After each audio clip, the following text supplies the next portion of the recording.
Presidents challenge cup archery recurve mix team ইভেন্টে স্বর্ণপদক জিতল বাংলাদেশের আর্চাররা। এশিয়ান গেমস প্রস্তুতিতে এই অর্জন গুরুত্বপূর্ণ ভূমিকা রাখবে বলে মনে করছেন লাল সবুজের আর্চাররা। এশিয়ান গেমস সামনে রেখে ভারত, তুরস্ক ও চীনের সঙ্গে দ্বিপাক্ষিক সিরিজ আয়োজনের চেষ্টা চলছে বলে জানালেন বাংলাদেশের আর্চারি ফেডারেশনের সভাপতি কাজী রাজিবউদ্দিন আহমেদ চপল। টঙ্গীতে সমাপনী অনুষ্ঠানের মধ্যে দিয়ে শেষ হলো 4 দিনব্যাপী প্রেসিডেন্টস চ্যালেঞ্জ কাপ আর্চারি ও জয়েন্ট ট্রেনিং প্রোগ্রাম।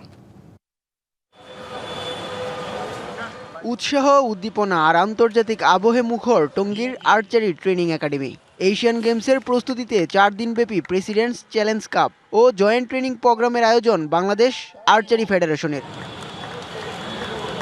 26 দেশের আর্চারদের অংশগ্রহণে অনুষ্ঠিত প্রতিযোগিতায় বাংলাদেশের একমাত্র স্বর্ণপদক আসে রিকার্ভ মিক্সড টিম ইভেন্টে। সেই কৃতিত্ব সীমা আক্তার শিমুর। অন্য ইভেন্টগুলোতেও লড়াই ছিল, তবে পদকের দেখা মেলেনি।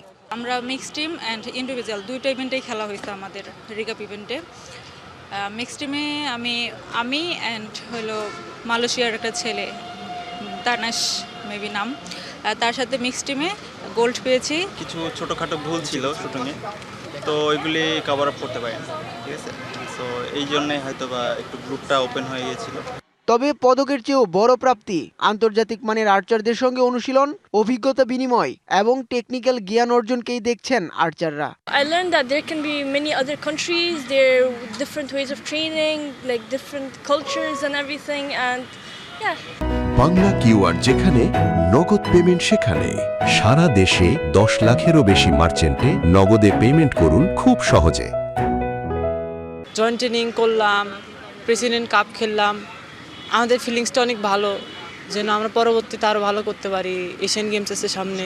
4 দিন ধরে যেহেতু আসি, সবাই একসাথে প্র্যাকটিস করতেছি, সবাই অন্য অন্য বোর্ডে মারতেছি, সবার সাথে কথা হইতেছে। আয়োজনকে শতভাগ সফল উল্লেখ করে বাংলাদেশ আর্চারি ফেডারেশনের সভাপতি কাজী রাজিবউদ্দিন আহমেদ চপল জানান, এশিয়ান গেমসের প্রস্তুতি আরও শক্তিশালী করতে ভারত, তুরস্ক ও চীনের সঙ্গে দ্বিপাক্ষিক সিরিজ আয়োজনের চেষ্টা চলছে।